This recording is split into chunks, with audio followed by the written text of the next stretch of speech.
This is Unit 9, Lesson 5. So we are working with our hyperbolas still. This time we're going to be writing the equations. So same pattern as we did with ellipses. We learn how to graph them first. We learn how to create their equations second. And these are very, very similar equations to what we had with ellipses. So the process is going to be really similar too. So standard form, horizontal hyperbola means that the x stuff comes first. And that order is important because we're subtracting.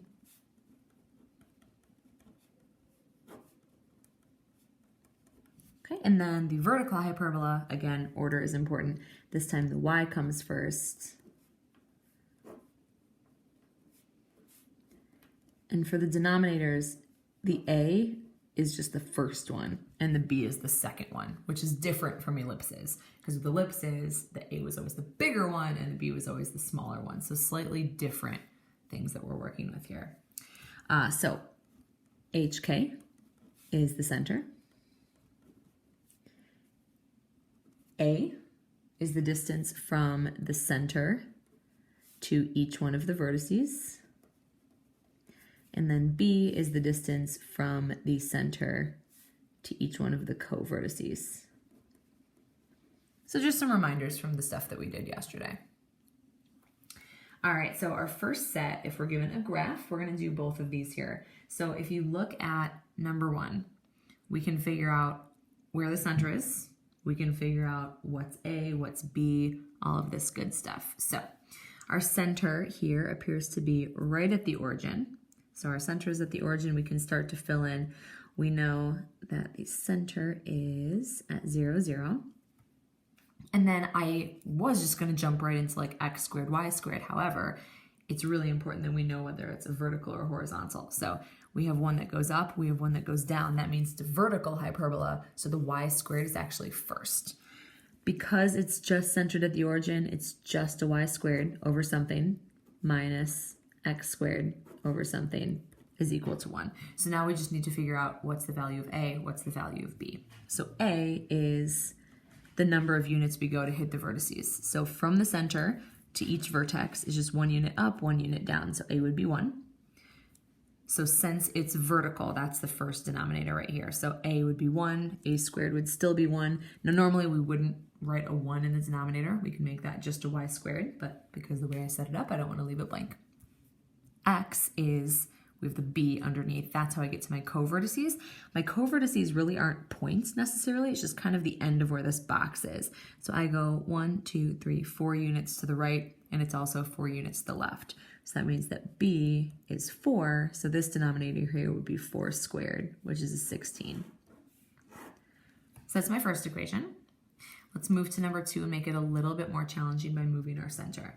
All right, so we can figure out where the center is by just finding the midpoint right between these two. So there's my center. We can count it out here. So way over here, it's not centered like right on the middle of the origin, but this is our 0, 0. So we go 1, 2, 3, 4, 5, and then -2.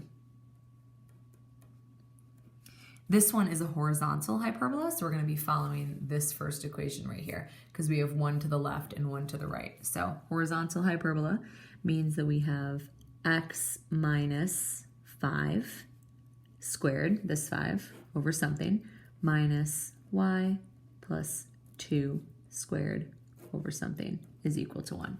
So that's going to be our equation. We need to know A, we need to know B. So A is the distance from the center to the vertices. So here's the center. To the vertices, we go 1, 2, 3 units left and right. So 3 squared would be 9 in that first denominator. And then the second denominator, we go to the co-vertices, which again aren't really marked points. It's just kind of the end of that box. So from the center, we go 1, 2, 3, 4, 5, 6, 7. You could also double check by counting 7 units down as well. So up and down always goes onto the y. 7 squared would be 49.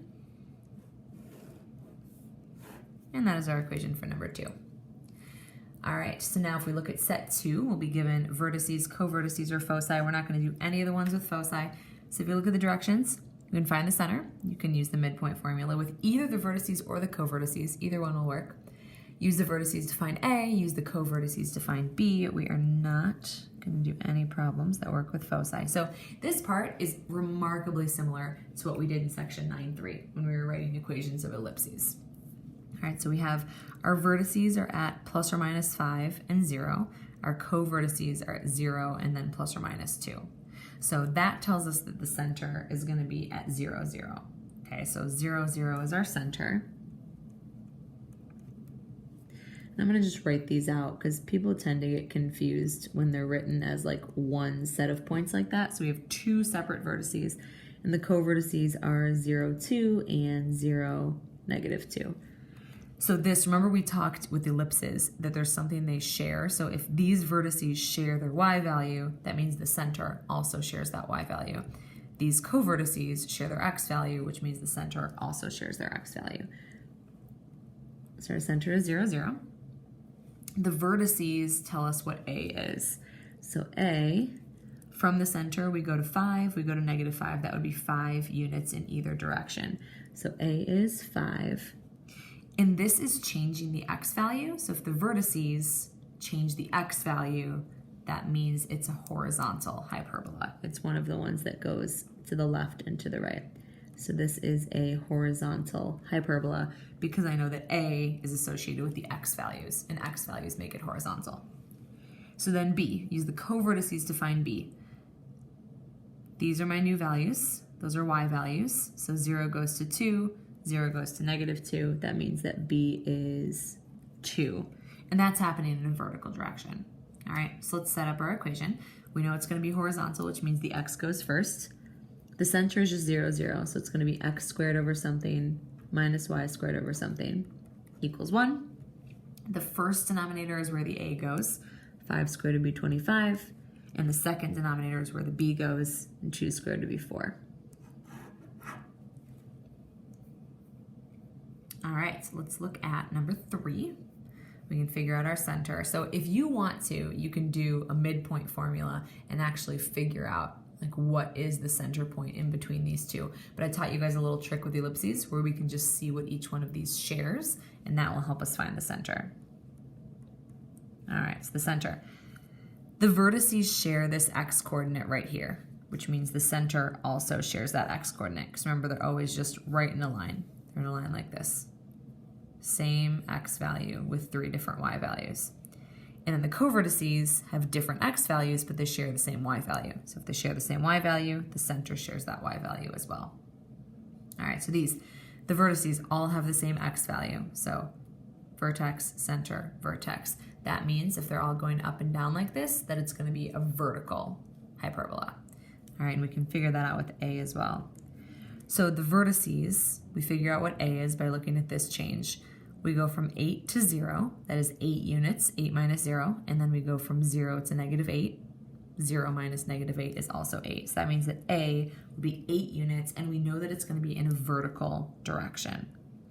Okay, so if you look at what's changing there, this is a y change. If it's a change in y, that means it's going up and down. That means it's vertical. So this is going to be one of those ellipses where the y has to come first. So second thing we're going to set up is B. B comes from the co-vertices. So if you look at the difference between this point and then this point and that point, 4 minus 1 is 3 units. 7 minus 4 is 3 units, so B is 3. All right, so let's set this up. It's vertical, which means we know the y has to come first. So y, and in the center, it'd be y minus 0. So that's just a y squared. Minus, and then x would be x minus 4 squared over something equals 1. Okay, vertical. A goes first. 8 squared would be a 64 in this denominator. B goes second. 3 squared would be a 9 in this denominator. Okay, we've got a couple more problems that we're going to do on this next page. We are ignoring this whole section down here because all of these have something to do with the foci. So we are just going to do 5 and 6. All right, vertices and co-vertices. The center, different x values, same y value. That means that this is the y value of the center. Same x value here. That means that this is the x value of the center. So these ones, they're all in line with the same y value. So same y value means it all goes like this.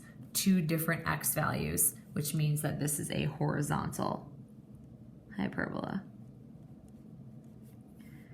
Okay, we can find A, we can find B. A comes from the vertices, so look at the difference in the x values here. 12 minus 5 is 7. 5 minus negative 2 is 7. So A is 7. And then B comes from the co-vertices, so look at these differences here. 0 to negative 6, negative 12 to negative 6. These are 6 units apart. Negative 6 minus negative 12. 0 minus negative 6. Those are 6 units away. All right, so let's put everything into the equation. It is horizontal, so the x goes first. The center is 5, so we have x minus 5 squared. Y goes second. The center is a negative 6, so y minus negative 6. We know the whole thing equals 1. Our first denominator is a squared. 7 squared is 49. Our second denominator is b squared. B squared is 36. All right, so let's do this one last time. We need to know the center first. Same x value, so the center has that same x value as well. Different x values, same y value, so the y value has that as well. Now to figure out if it's horizontal or if it's vertical, look at these 3 points. They all share the same x value, which means x value, x value, x value. They're kind of in line right here, but they have different y values. So the vertices go up and down from the center. So that would make it a vertical hyperbola. A always comes from the vertices. So these are the same. It's not the x's that are changing, it's the y's that are changing. So from 3 to negative 1, 3 minus negative 1 is 4. Negative 1 minus negative 5 is 4. And then B, the value of B comes from the co-vertices. So if we look at these values right here, negative 9 to 1, so 1 minus negative 9 is 10. Negative 9 minus negative 19 is 10. All right, last thing is to set up the equation. It is vertical, so the y goes first. So y minus the y coordinate, which should be a positive 1, over, and then we know the a squared goes first. So 4 squared would be 16, minus, x goes second when it's vertical, so x minus this negative 9 squared, and then b squared goes second. So 10 squared would be 100. And that is your final answer.